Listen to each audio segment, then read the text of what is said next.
ಆಮೇಲೆ ದುಡ್ಡು ಬೇಡಿಕೆ ಇಡ್ತಾನೆ. ಪ್ರಿವೆನ್ಷನ್ ಆಫ್ ಕರಪ್ಷನ್ ಆ್ಯಕ್ಟಲ್ಲಿ ಇವನ ವಿರುದ್ಧ ದಾಖಲಾಗಬೇಕು ಕೇಸು. ಗವರ್ನರು ಅವರು ದಲಿತರೇ, ಬಿ ಜೆ ಪಿಯವರು ಏನು ದೊಡ್ಡ ಮಟ್ಟದಲ್ಲಿ ಗಲಾಟೆ ಮಾಡಿದ್ರು. ಗವರ್ನರು ಪ್ರಾಸಿಕ್ಯೂಷನ್ ಕೊಟ್ಟಿದ್ದ ವಿಚಾರದಲ್ಲಿ ನಾವು ಆರೋಪ ಮಾಡಿದ್ದಕ್ಕೆ ದಲಿತರ ವಿರುದ್ಧ ಕಾಂಗ್ರೆಸ್ನವರು ತಿರುಗಿ ಬೀಳ್ತಾವ್ರೆ, ಮುಗಿ ಬೀಳ್ತಾವ್ರೆ ಅಂತ ದೊಡ್ಡದು ಆಂದೋಲನ ಮಾಡಿ ಇಡೀ ಜಿಲ್ಲಾ ಕೇಂದ್ರಗಳಲ್ಲಿ, ಎಲ್ಲ ಜಿಲ್ಲಾ ಕೇಂದ್ರಗಳಲ್ಲಿ ಸ್ಟ್ರೈಕ್ ಮಾಡಿದ್ರು. ಅವೆಲ್ಲ ಇವರು ಛಲವಾದಿ ನಾರಾಯಣ ಸ್ವಾಮಿ ಪಾಪ ಎಲ್ಲೋ ಕಾಣ್ತಾ ಇಲ್ಲ.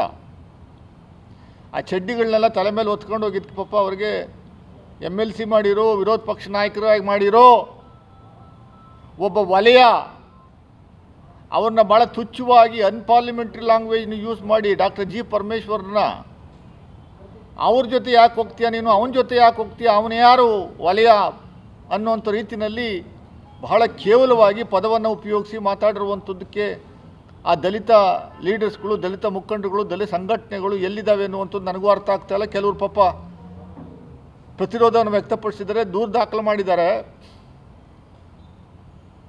ಇವನ ವಿರುದ್ಧ ನಾವು ಡಿಮ್ಯಾಂಡ್ ಮಾಡ್ತಾ ಇರುವಂಥದ್ದು ಇಷ್ಟೇ, ದಯಮಾಡಿ ಅಟ್ರಾಸಿಟಿ ಕೇಸ್ ದಾಖಲಾಗಬೇಕು, ಕೂಡಲೇ ಅರೆಸ್ಟ್ ಆಗಬೇಕು. ಈ should be immediately taken in to custody.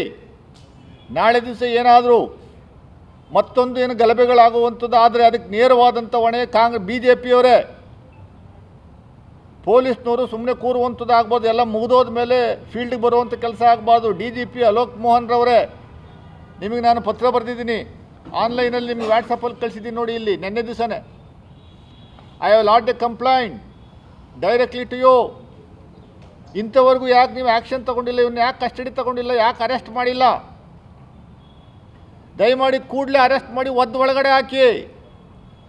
ಒಬ್ಬ BJP MLA ಈ ರೀತಿ ಬಹಳ ಕೇವಲವಾಗಿ ಮಾತಾಡುವಂಥದ್ದು, ಅಮ್ಮ ಅಕ್ಕ ಅಂತ ಅವ್ರ ಮನೆಯವ್ರನ್ನ ಮಂಚಕ್ಕೆ ಕರೆಯುವಂಥ ಕೆಲಸವನ್ನು ರೂಢಿಸ್ಕೊಂಡಿದ್ದಾರಲ್ಲ. ಬಹುತೇಕ BJPಯವರ ಮೈಂಡ್ಸೆಟ್ ಇದೇನೆ, ಬಹುತೇಕ BJPಯವರ ಮೈಂಡ್ಸೆಟ್ಟು ಇದೇ ಮೈಂಡ್ಸೆಟ್ಟು. ಮುನಿರತ್ನ ನಾಯ್ಡು ಅವರ ಮೈಂಡ್ಸೆಟ್ಟೇನೆ, ಹೊಸದೇನಿಲ್ಲ ಇಲ್ಲಿ. ಇವರು ಹೊರಗಡೆ ಬಂದು ಹೇಳ್ಕೊಂಡವ್ರೆ, ಎಲ್ಲೋ ರೆಕಾರ್ಡ್ ಹೋಗಿದೆ.